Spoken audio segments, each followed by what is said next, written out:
All right. Good afternoon again. This is actually good evening.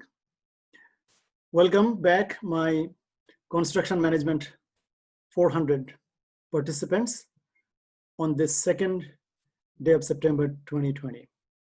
This is the second part of our lecture tonight. We have seen the preparation of a trial balance. We are actually going through the different steps of the accounting cycle. So we have seen in the first half, we have seen how we move from transactions analysis to journals, and journal to ledger, and ledger to trial balance. So this half, next few minutes, is going to be about the preparation of financial statements from the trial balance. So I'm assuming that we already have a trial balance, which I do. So here's my trial balance. It is handwritten. So my trial balance has items such as cash, capital, equipment. So it has assets. It has liabilities. It has revenue, it has expenses, and it has owner's equity. Not a lot of items, but it has something from each of the 5 elements of accounting. So remember the 5 elements: revenue, expenses, assets, liabilities, and equity, which I call real equity, R-E-A-L equity, real equity. Revenue, expenses, assets, liabilities, and equity. Anyway, so our trial balance has something from each of the 5 elements. So we start with our income statement. Income statement, as the name suggests, income statement is a statement of income. It's a statement of financial performance. In many countries, and especially under the International Financial Reporting Standards, IFRS, it actually used to be called for a while as the statement of financial performance. And what we call balance sheet is also called statement of financial position. Anyway, that is a different discussion altogether. So let's focus on our income statement. Income statement is a statement of performance. So how you have been doing, how the business was doing. Like, politicians ask this question: how is the economy doing? So how is the business doing? So what does the business do? The business performs some functions. It sells either commodities or services or both. And then it spends money on manufacturing or creating those services or accumulating those products that it likes to sell or acquiring those products. Anyway, so we have sales revenue or other forms of revenue. Universities, service organizations don't always call it sales. Like at our university, we call it tuition income or tuition revenue. Airlines call it ticket revenue. Banks call it interest revenue. So whatever you call it, every business, like every individual or like every family units, must have some source of income. So business's income is business's sales revenue. So in our case, we have sales revenue of $46,000. So remember this line: sales revenue of $46,000. Now, from this, I subtract cost of goods sold. I have another item called cost of goods sold. I have an item called cost of goods sold of $30,000. So sales minus cost of goods sold is equal to gross profit. So that's the beginning of my income statement. The income statement that we are doing tonight is a multi-step income statement. It is not a single-step income statement. An income statement could be very simple, like a single-step income statement where you just add all the revenues. If you have more than one line items of revenues, then add them all up. Your sales revenue, interest revenue, investment income, dividend income, rental income, miscellaneous income. You can have all sorts of possible different incomes. Add them all up. Let's say your total revenue is $50,000, and then put all expenses together. You don't have a separate section for gross profit or operating profit or net profit. You put them all in one bucket. I call it you make a stew. So all revenue items together minus all expense items together. And you end up with a single notion of income, net income.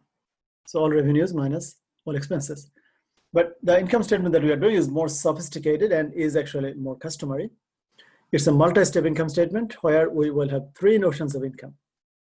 First is gross profit, which is sales revenue minus cost of goods sold. Remember this, sales minus cost of goods sold. So that's what we have here. This is my income statement.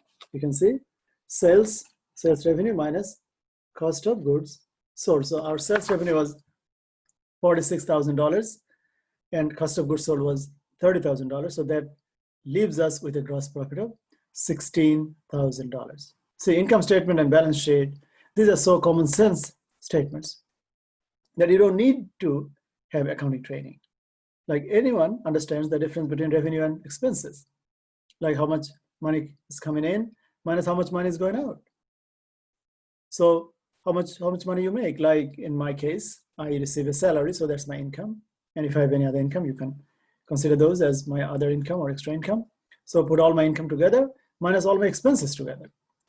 You're left with my savings. In family level, we call it savings. For businesses, we call it net income. All right, so sales revenue minus cost of goods sold is my gross profit. That's notion number one, notion of income number one. In this case, it is $16,000.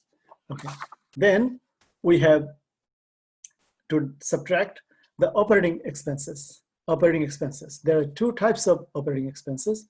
One is called selling expense, another is called administrative expense or general and administrative expense. So in American terminology, we call it SG&A, selling, general, and administrative expenses. Remember this, SG&A. Selling first. In old days, we used to put general and administrative expenses first, but now they put selling expenses first. So selling expenses, like warehousing, like depreciation of the warehouse building, like delivery expenses. And nowadays, the most prominent one is advertising expense. So you advertise in all sorts of outlets. The total advertising expense is a selling expense. Sales salaries, selling commission, sales force retirement, their holiday expense.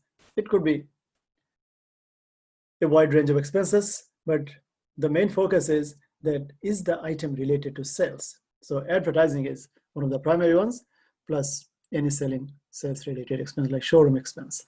You know, companies have showrooms, and those equipment or furniture in the selling outlets, they have depreciation. So there are people there, you pay them salaries. So all the sales force, the total selling expense is selling expense. Okay, in this case we do not have any in my example. It's a mini example.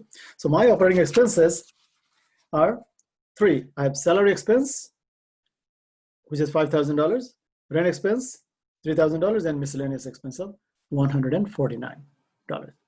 So the three together is $8,149. See again, salary expense, rent expense, and miscellaneous expense. But in a formal one, you will have selling expense. So within selling expense, focus on all sales related ones, as I said, advertising and so on and so forth. Then you have the general and administrative expenses, G&A. General and administrative means any other headquarter expense, any other expense than selling, like anything that covers everything. Headquarter expense, CEO salary, CEO pay, entertainment, insurance, health insurance of our forces, any donations, any interest, no, not interest expense, but anything that's related to your administration. So admin salaries, admin building has depreciation, headquarter building, but not the sales ones. So all these expenses, particularly salary, rent, interest. No, sorry, again, I keep saying interest. Interest is a financial expense, so that is not an operating expense. So leave interest expense out. Put only the ones that are related to your operations, especially depreciation of the headquarter building or office building, office equipment depreciation, office salaries, rent, and all this. And any item, if you cannot distinguish between sales versus admin, put it under admin. If you cannot tell whether it's a selling expense or admin, then it is considered to be a general expense. And all general expenses are under G&A. All right. So selling and then general together, take it off, gross profit. And that gives you a notion of operating profit. And from operating profit, you now subtract interest expense and interest income, other, we call it other revenues and expenses, other revenues and gains, and other expenses and losses. Like you could have sold some of the old equipment that you had, and you could have had a loss on it or gain on it. And you could have had a land that you don't need anymore. So you sold that land and you made a couple of $1 million of profit. So those are called extraordinary items. They're not operating items because that's not your day-to-day business. You don't deal on selling land or buying land unless you do it. So for a university or for say companies like IBM or companies like Microsoft or Apple, if they make a gain or loss from selling one of their old buildings or one of their existing buildings, then that is considered here under extraordinary items. And any earthquake loss, any fire loss, any one-off accidental damage. So those are all here. And then we are at the end of it, we now have net income. So I start with sales, for example, in my case, sales was $46,000 minus cost of goods sold of 30, leaves me with the gross profit of 16, minus selling expense, say a couple of $1,000, admin expense, say another $3,000. So 2 and 3 is 5. So I'm left with $11,000 of operating profit, and minus, say there is no extraordinary item here. So my net income is going to be $11,000, and that's net income before tax, minus taxes, any taxes I paid. Even if I haven't paid the total assessed tax, the total assessed tax is going to be taken off here. So let's say from $11,000, my tax is assessed to be $2,000. So I take $2,000 of income tax expense, then I'm left with $9,000 of net income after tax. All right, so that's how income statement works. I show you my one. I have sales of 46, cost of goods sold of 30, gross profit of 16, and my 3 expenses together is 8,149. That leaves me with net income before tax of 7,851, minus my income tax is $1,800. So that leaves me with $6,051 of net profit. So that net profit takes me to the next statement, which is statement of movements in equity, or in short, equity statement. So equity statement is a statement where we bring all our stockholders' equity items like capital, like additional paid in capital, that's in more sophisticated cases, and retained earnings. So retained earnings is something that small or big, every company will have. Retained earnings means the part of earnings that you have reinvested, you have retained in the business instead of taking home.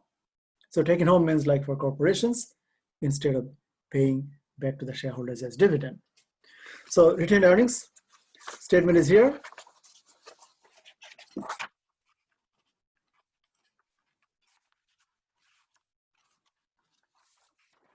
There is our retained earnings statement. You can see net income. Seeing that it's a new business, so we started off with a net income. We didn't have any beginning retained earnings because beginning there was no business until this year. So that's our net income, 6,051 minus dividend. This year we didn't pay any dividend, so we're left with a retained earnings balance of 6,051. But in next year, for example, we start with this balance. This year's ending balance is going to be next year's beginning balance. So we'll start with the beginning balance of 6,051, and let's say we make it $10,000 of profit, and we pay $1,000 in dividend.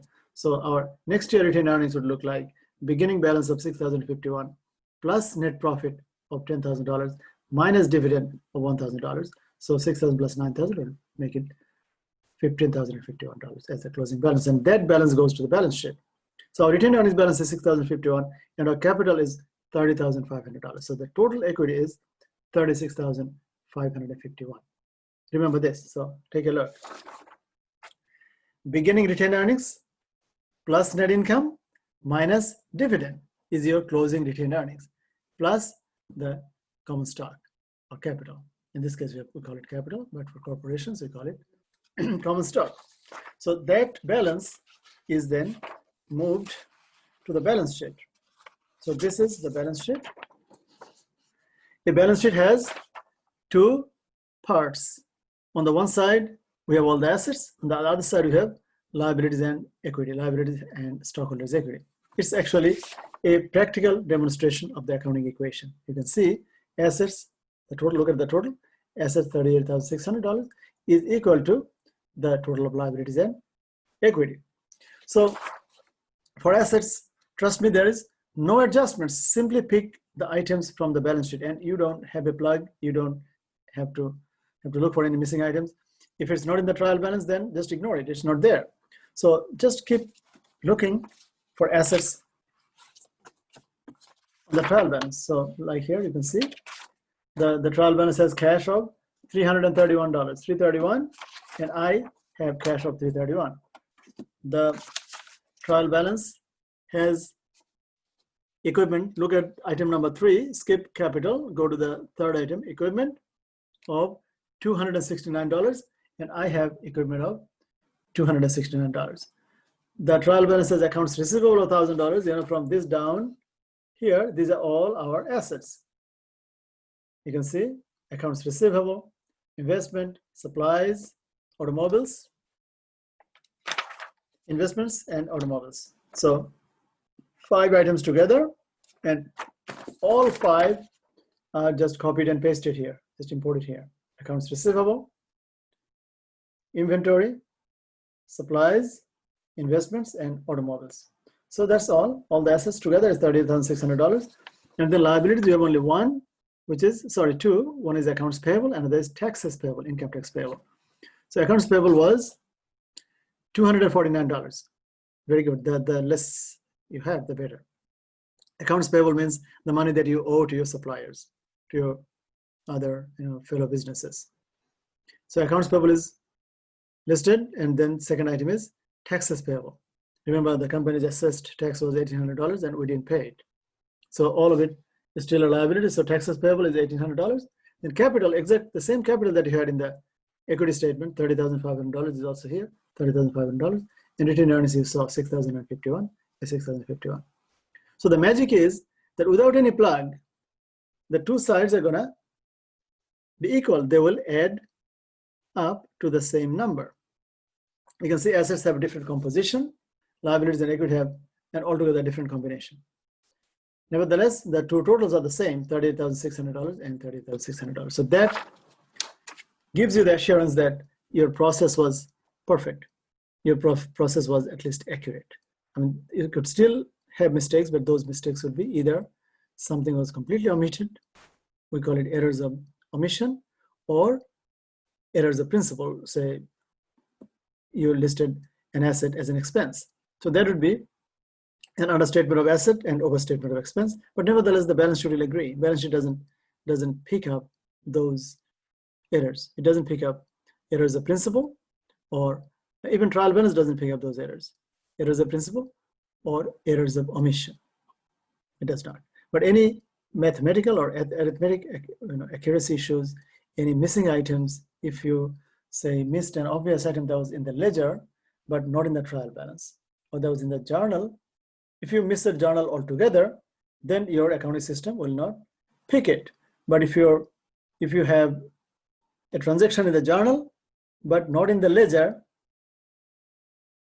that means you're totally missing the journal, because our accounting process starts from ledger actually. Unless something is entered in the ledger, it's not entered. Remember this. Unless something is not entered in your account. Say I purchased a computer and I have not updated my computer account or equipment account. I have collected some money from my receivables, from my accounts receivable, but I have not put the credit to the particular customer. Then the accounting system would be flawed, but balance sheet will agree, no problems. So I don't want to confuse you. Errors of principle and errors of omission cannot be detected. But any inconsistencies, any discrepancies, they're all picked up. So which ones? For example, you have entered something in one account, but not the corresponding account or equivalent account. So I picked up some money from one of my customers. So my cash should be debited, which I may have done. I put the money in my cash, I debited cash, but I didn't give credit to my accounts receivable guy, to my customer. So my accounts receivable would be still a bigger amount, and my cash is also going to be bigger. So my asset side is going to be bigger than my liability side. You see my point? If you collect money from your accounts receivable, then your accounts receivable balance should go down and your cash balance should go up. But if you put the money in your account but not give credit to your customers, then that would be something that this system is going to pick up. Anyway, so I've seen, or you have seen, that from a trial balance, it's very easy to prepare the necessary financial statements. We have to do it in this order. We have to do the income statement first, because we need to know the net income balance to take it to retained earnings statement. And then the equity statement. So income statement, equity statement, and balance sheet. Income statement, equity statement, balance sheet, IEP or IRB, income statement, retained earnings statement, balance sheet. Remember this, do income statement first, then statement of movements in equity or equity statement or retained earnings statement. Then finally, the balance sheet. Then you'll have completed the whole, most of the accounting cycle. All right, so I'll leave you with this thought that assets are equal to liabilities and owner's equity, that the balance sheet is an embodiment of the accounting equation. A trial balance is an essential step. A trial balance is my final refined ingredients that I'm going to use in preparing my actual dish. The users of financial information, people who use it in making decisions, like investors, creditors, and people like you, like the managers. You need performance data about your business. You need performance data about your construction project. So you need, and also position data like balance sheet, what assets we have and what liabilities we have. So people like you would then look at only the final product. So the actual dish that we need to serve is the set of financial statements: income statement, retained earnings statement, balance sheet. And the other things we learned is that there could be two types of income statement. One is a single step income statement, where you just add all the revenues and subtract all the expenses and come up with one notion of net income, no three. Then you have a multiple step income statement where we do sales minus cost of goods sold, gross profit. So we have three notions of profit. One is gross profit, second is operating profit, third is net profit. So what is gross profit? Sales minus cost of goods sold is my gross profit. And then from gross profit, we subtract all operating expenses.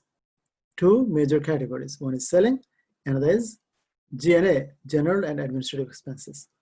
So we subtract those two, we come up with operating income, operating profit, which, by the way, in finance, we call EBIT, earnings before interest and taxes. So many engineers or many investors will talk about EBIT. EBIT is the same as operating profit. So from EBIT, you now look at any extraordinary items, other incomes and other revenues and gains, and other expenses and losses.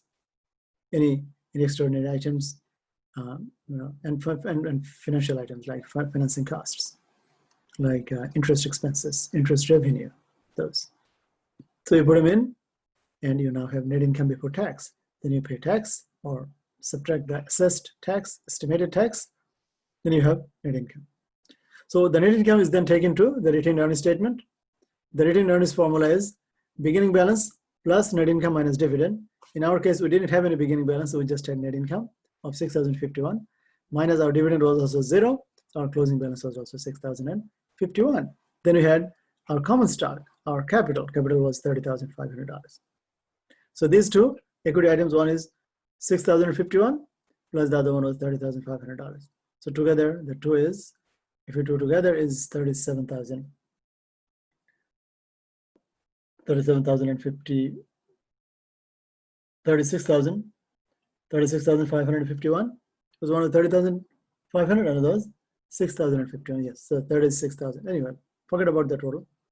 The items are important. Your retained earnings, which in this case was 6,051, and common equity, which was $30,500. We didn't have any additional paid-in capital, no stock premium, and we didn't have any treasury stock either. Like some companies buy back their stock, so and keep it there as treasury stock. We didn't have those complicated ones. And the liabilities, so accounts payable, taxes payable, utilities payable, anything payable is brought to the balance sheet. Anything unpaid has to be brought to the balance sheet. So that's your liability. So liability plus equity gives you the total shareholders' equity. You can see the total assets is equal to the same as total equity and liabilities.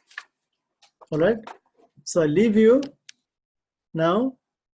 I'm going to record. I'm going to convert this video and put it on Blackboard for you to take a look at a later time. All right. Thank you for your attention. I appreciate you being here for this long evening, 3 hours. We are exactly 7:50 now. It's very interesting. I'm impressed with our time management, although we had a lot of system loss, but we are finishing at 7:50. All right, so see you next week, next Wednesday. Keep an eye on your Blackboard page. Thank you and have a good, great evening.